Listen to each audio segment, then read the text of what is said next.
Good morning, students. How are you, beta? It's your last and sixth video of the chapter Going Places, and I have given you 5 videos, and in last video it will be completed, and in 5th video I have completed this chapter reading up to this para, page number 83 according to my book. And in last video I am going to complete this chapter, so listen carefully beta. आपने देखा कि किस प्रकार in the starting जो जानसी और SoFi है वो school से आ रही होती है, वो अपने कैरियर के बारे में सोच रही होती है। फिर सोफ़ी अपने घर जाती है, फिर अपने भाई से मतलब कुछ बातें डिस्कस करती है, डैनी केजी की मीटिंग के बारे में बताती है। फिर वो दोबारा जानसी से मिलती है, तो जानसी और उनके बीच में क्या डैनी केजी के बारे में टॉकिंग चलती है। अब यहाँ पर लास्ट के अंदर वो दोबारा इमेजिन करती है किससे मिलने की, डैनी केजी से मिलने की। तो इसके बारे में डिस्क्राइब किया जाएगा नेक्स्ट वीडियो में, सुनेंगे ध्यान से बेटा। यानी कि जो सोफ़ी है वो किस प्रकार इमेजिनरी गर्ल है और किस प्रकार वो इमेजिनेशन देखती रहती है और हर बार अपनी इमेजिनेशन वो फेल हो जाती है। और इस चैप्टर से हमें यही मैसेज मिलता है कि we should imagine on the base of reality, कि हमारी जो इमेजिन है वो रियलिटी के बेस पर होनी चाहिए, ना कि वो खोखली होनी चाहिए। यस बेटा, I carry on the chapter, listen.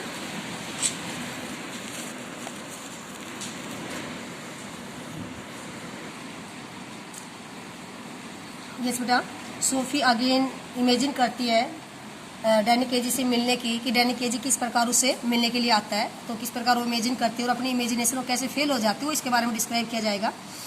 After dark she walked by the canal, यानी कि शाम के टाइम डार्क होने के बाद वो कहाँ जाती है, कैनल के पास जाते हैं। कैनल में नहर के पास जाती है। Along a sheltered path, shelter में नहीं, यहाँ पर वैसे शेल्टर में तो शरण लेना, लेकिन यहाँ पर शेल्टर किस लिए बोला कि जो रास्ता है, पाथ है, उस पर पेड़ों की जो छाया पड़ी हुई है उसको यहाँ पर बोलेंगे कि पेड़ों की छाया से ढका हुआ। Canal along a sheltered path lighted only by the glare of the lamps from the wharf across the water, यानी कि अलोंग ए शेल्टर्ड पाथ, यानी कि एक छायादार रास्ते पर होती हुई, लाइटेड ओनली यानी कि जिस रास्ते पर सिर्फ रोशनी पड़ रही थी, only by the glare of the lamps from the wharf. ये लम्स फ्रॉम द वार्फ का मतलब होता है जहाँ पर जो ये शिप वगैरह रुकती है, जो जहाज वगैरह रुकते हैं, और वहाँ की जो लाइटों की जो रोशनी पड़ती है उसके लिए है यहाँ पर।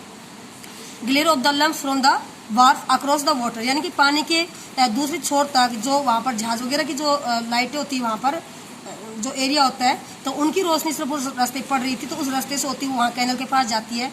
And the unceasing drone of the city was muffled and distant. Unceasing drone, unceasing मतलब एक मतलब लगातार आवाज आ रही होती है शहर से, वहाँ पर अनसीजिंग नेवर स्टॉपिंग, ठीक है, लगातार आना। Of the city was muffled and distant, muffled and distant मतलब बहुत दूर से, मतलब कंफ्यूज करने वाली, और दूरी से मतलब वो वहाँ पर अनसीजिंग आवाज आ रही होती है शहर से। इट वॉज ए प्लेस, और ये एक ऐसी जगह थी, she had often played in van C was a child, और ये वो जगह थी जहाँ पर डैनी केजी से मिलने की इच्छा करती है जब वो बचपन में खेला करती थी। There was a wooden bench beneath a solitary elm, elm का भी यहाँ पर पेड़ के लिए आया, यानी कि वहाँ पर एक वुडन एक बेंच डली हुई थी लकड़ी की, और एक मतलब जो एक अकेला जो वहाँ पर पेड़ था, उस पेड़ के नीचे वेयर लवर्स समटाइम्स केम, जहाँ पर कभी कभार लवर्स आया करते थे। सी सेट डाउन टू वेट, और वो डैनी केजी का वेट करने के लिए वहाँ पर उस बेंच पर बैठ जाती है।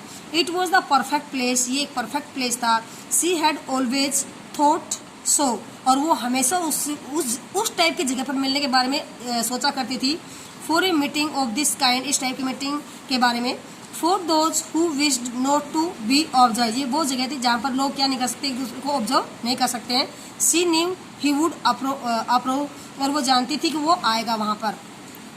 For some while waiting, for some while का मतलब कुछ समय तक वो इंतजार करती रहती है। सी इमेजिन हिज कमिंग, और वो उसके आने की इमेजिन करती है। सी वॉच्ड अलोंग द कैनल, यानी कि वो कैनल के साथ साथ मतलब लंबी नज़र से देखती है। इट मीन्स वो जैसे दूर से आते हुए डैनी केजी को देखने की इमेजिनेशन करती है। Seeing him come out of the shadow, और उसको ऐसा लगता है जैसे वो शैडोज में से आ रहा है, शैडोज के बीच में से आ रहा है।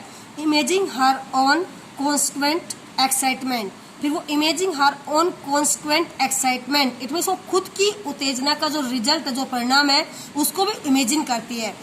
उत्तेजना का क्या परिणाम, इट मीन्स वो उसको पता है कि वो इमेजिन करी वो नहीं आएगा। Not until some time had elapsed did she begin balancing against this the idea of his not coming, यानी कि not until और जब तक उसका वेट करती है, जब तक some time had elapsed, elapsed का मतलब स्पेंड, जब तक उसका कुछ टाइम क्या नहीं होता है, गुजर नहीं जाता है।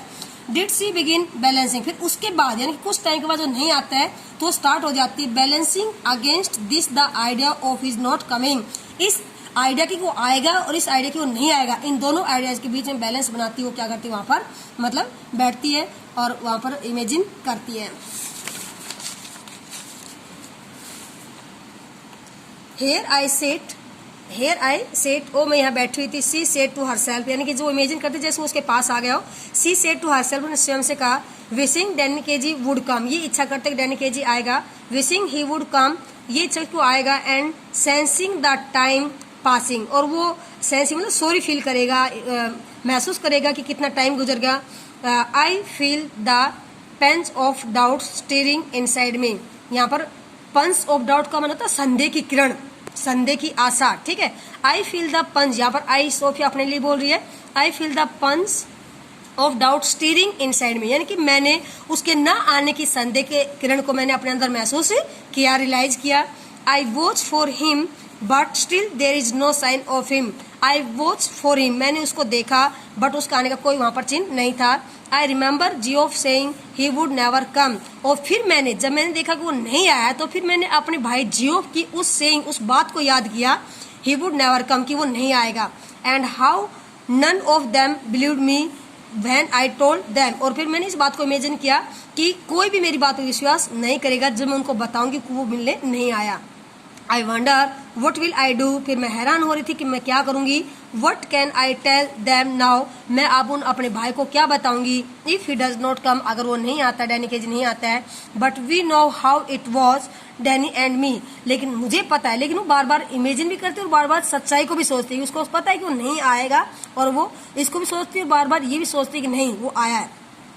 बट वी नो, लेकिन हम जानते हैं, यहाँ पर वी किसके लिए, डैनी केजी के लिए और सोफी के लिए आया है, कि हम जानते हैं हाउ इट वॉज, कि हम कैसे मिले थे। डैनी एंड मी, मैं और Danny, that is the main thing, यही मेन बात है हमारी।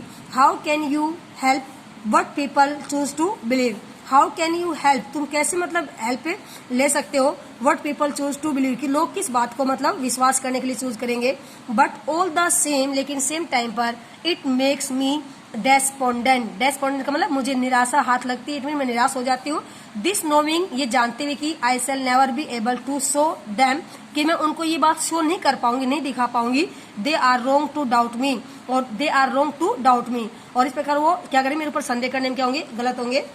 सी वेटेड, उसने इंतजार किया। Measuring in this way, measuring मतलब थोड़ा सा मतलब मेजर करते हुए, अनुमान लगाते हुए, ठीक है। Measuring in this way the changes taking place in her, अब उसने इस चीज का मेजर के, इस चीज का अनुमान लगाया कि अब सिचुएशन है उसके अंदर क्या कर रही है, चेंज कर रही है, यानी कि अब तक तो उसने आने का वेट किया था, अब उसको एहसास हो गया कि वो नहीं आएगा, तो इस प्रकार सिचुएशन उसके अंदर क्या हो रही है, चेंज हो रही है, और वो उसको क्या करती है, मेजर करती है। Resignation was no sudden thing, resignation का मीनिंग कि वो इस आइडिया को छोड़ दे कि वो नहीं आएगा। रेजिग्नेशन का मीनिंग क्या होता है, त्याग दे देना, ठीक है, इट मीन्स आइडिया को छोड़ देना। रेजिग्नेशन, आप इस लाइन को क्रॉस भी कर सकते हैं, इस लाइन से क्वेश्चन पूछा जाता है बेटा 6 नंबर का।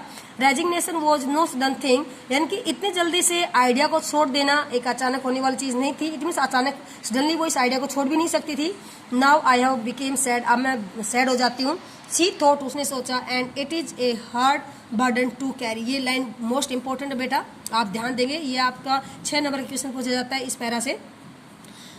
आई हैव बिकम सैड, मैं उदास हो जाती हूँ। सी थॉट, उसने सोचा। And it is a hard burden to carry, यानी कि मेरे लिए इस बात को कैरी करना क्या था, बर्डन था। कौन सी बात को कैरी करना, कि वो नहीं आया और वो अपने भाई को क्या बताएगी, ठीक है, अब कोई भी उसकी बात पे विश्वास नहीं करेगा, तो उसको वो बर्डन बोलती है। दिस सैडनेस, इस सैडनेस को कैसे कैरी करेगी, sitting here waiting and knowing he will not come, वहां पर बैठे हुए और ये जानते हुए कि वो नहीं आएगा। I can see the future, मैं फ्यूचर को देख सकती थी। And how I will have to live with this burden, और कैसे मैं इस बर्डन के साथ रहूंगी। They of course will doubt me, वो सभी मेरे पर संदेह करें, सभी मतलब कौन, उसका परिवार, उसकी फैमिली, सभी उस पर संदेह करेंगे। एज दे ऑलवेज डाउटेड मी, क्योंकि वो हमेशा मेरे पर संदेह करते हैं कि मैं इमेजिन करती हूँ, झूठ बोलती हूँ। But I will have to hold up my head, but I will have to hold up, hold up मतलब लेकिन मैं अपनी पोजीशन को बना के रखूंगी, इट मीन्स मैं अपने सम्मान को, अपने स्वाभिमान को बना के रखूंगी। I will have to hold up my head remembering how it was, कि मैं इस बात को याद करते हुए कि हम कैसे दोनों मिले थे, मैं अपने हेड को ऊंचा करके रखूंगी। Already I envisage the slow walk home, already धीरे धीरे पहले से ही आई इनविसेज इन्होंने स्टार्ट कर चुकी थी द स्लो वॉक होम, यानी कि मैं इस बात को सोचते सोचते मैंने घर बजाना क्या कर दिया था, स्टार्ट कर दिया था, वापस घर जाना स्टार्ट कर दिया था।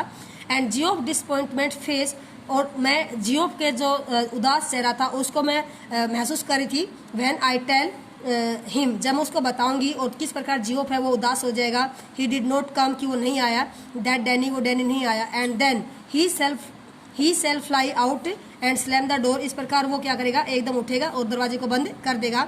But we know how it was, लेकिन हम जानते हैं कि हम दोनों मिले थे। I sell tell myself, मैंने स्वयं से कहा, डैनी एंड मी, मैं और डैनी। It is a hard thing this sadness, इस सैडनेस को कैरी करना मेरे लिए क्या था, हार्ड था। She climb the crumbling steps, crumbling मतलब घुमावदार सीढ़ियाँ, यानी कि इस प्रकार वो घुमावदार सीढ़ियों पर क्लाइंब कर जाती है, चली जाती है टू द स्ट्रीट, गली की।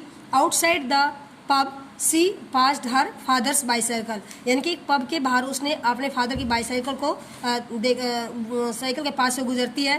प्रोब्ड अगेंस्ट द वॉल, जो वॉल के साथ खड़ी हुई थी उसके फादर की साइकिल। एंड वॉज ग्लैड, और साइकिल को देखकर वो खुश होती है। He would not be there when she got home, कि उसका फादर एटलीस्ट घर नहीं होगा जब वो घर पहुंचेगी। Excuse me but are not you Danny Casey, कि एक्सक्यूज मी, कि अब वो यहाँ पर फिर इमेजिन करती है आर्केड में मिलने की। यहाँ पर तो उसने नहर के पास मिलने की इमेजिनेशन की थी, अब वो जब घर जा रही होती है तो रास्ते में दोबारा उससे दुकान में मिलने की क्या करती है, इमेजिन करती है। तो ये सीन थोड़ा चेंज हो रहा है फिर दोबारा।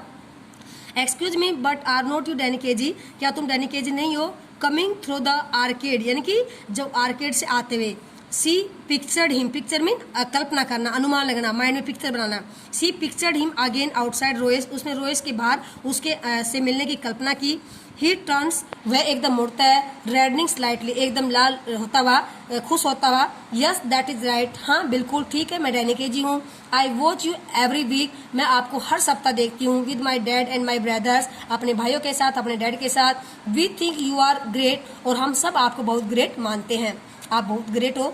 ओ वेल नाउ, बहुत अच्छा। दैट इज़ वेरी नाइस, यानी कि बहुत अच्छी बात है। आई वंडर, मुझे हैरान है। Would you mind signing an autograph, would you mind signing and, आपको मतलब ऑटोग्राफ देने में कोई मतलब परेशानी नहीं होगी।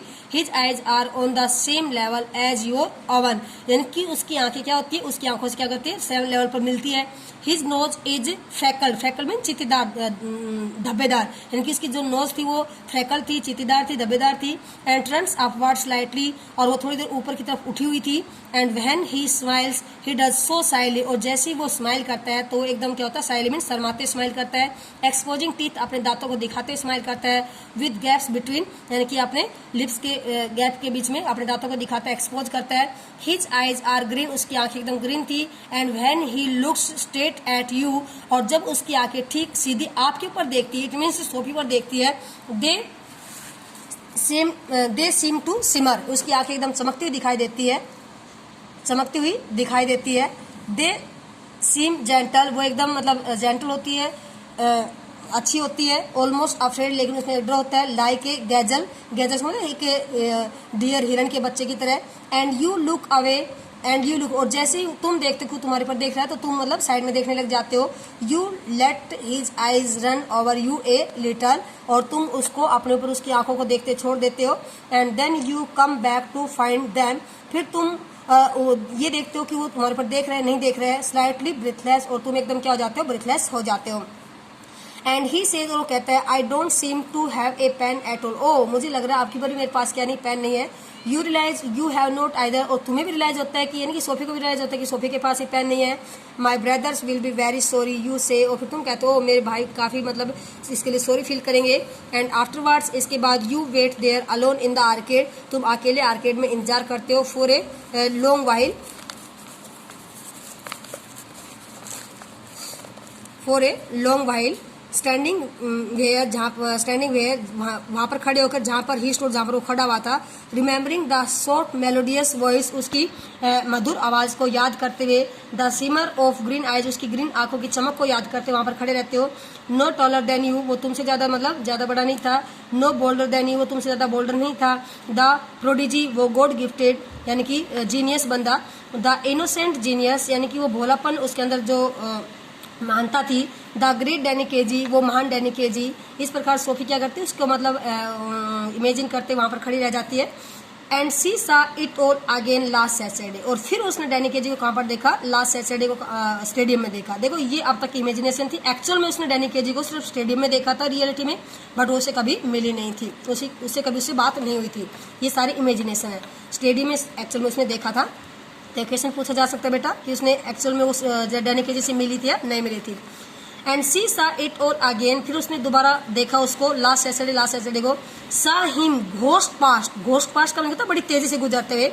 द लम्बरिंग डिफेंडर्स, यानी कि डिफेंडर को क्रॉस करते हुए वो वहां से गुजरता है स्टेडियम में। Hard the 50,000 catch their breath, और वहां पर तुम सुनते हो किसको, यहाँ पर देखो सीन है जिसमें आपको पहले बताते इसको पैरा को डिस्क्राइब करने से पहले कि जैसे स्टेडियम में होता है और जैसे प्लेयर्स खेल रहे होते हैं तो वहां पर जो लोग बैठे होते हैं तो किस प्रकार चीयर अप कर रहे होते हैं और वो अपनी सांसों को थाम के बैठे होते हैं भी कौन जीतेगा और कौन हारेगा। तो वो सीन थोड़ा सा यहाँ पर डिस्क्राइब किया गया है स्टेडियम का, लोगों का चीयर अप करने का स्टाइल जो होता है। तो सा him ghost pass the lumbering defenders, यानी कि लम्बरिंग डिफेंडर्स को क्रॉस करता हुआ, बड़ी तेजी से क्रॉस करता हुआ वो उसको देखते हैं। Hard the 50,000 catch their breath, और वहां पर 50,000 जो लोग थे वो अपनी ब्रीथ को थामे हुए बैठे हुए थे। एज ही होवर का मतलब मंडराना, बॉल के ऊपर मंडराना। एज ही होवर्ड मोमेंटरीली का मीनिंग होता है अकॉर्डिंग टू सिचुएशन, ठीक है, point to point. As he hovered momentarily over the ball, जब वो बॉल के ऊपर मंडरा रहा था। एंड देन द एक्सप्लोजन, मंडरा रहा था इट मीन्स वो लास्ट में विन हो जाता है, जीत जाता है। और लास्ट में द एक्सप्लोजन ऑफ साउंड, यहाँ पर एक्सप्लोजन ऑफ साउंड किसका है, जो जीत जाता है तो लोग किस प्रकार खुशी से एकदम चिल्ला पड़ते हैं जैसे वहां पर कोई विस्फोट हुआ हो। तो यहाँ एक्सप्लोजन वर्ड लोगों की खुशी के लिए यूज किया गया, विस्फोट, ठीक है। तो वहां पर आवाज के एकदम विस्फोट फूट पड़ता है। As he struck it crisply into the goal, जब उसने बॉल को किसके अंदर डाल देता है, वो गोल के अंदर बड़ी तेजी से फुर्ती से डाल देता है। The sudden thunderous eruption of a exultant approbation, यहाँ पर एक्सोल्टेंट अप्रोबेशन का मतलब प्रसन्नचित मुद्रा, ठीक है, यानी कि प्रसन्नचित मुद्रा से वहां पर जो लोग बैठे हुए थे उन लोगों की आवाज चेयरअप इतनी तेजी से होती है जैसे वहां पर कोई विस्फोट हो गया हो। यस बेटा, your chapter has been completed. I hope you are clear with this chapter. If you have problem you can ask. Thank you, have a nice day.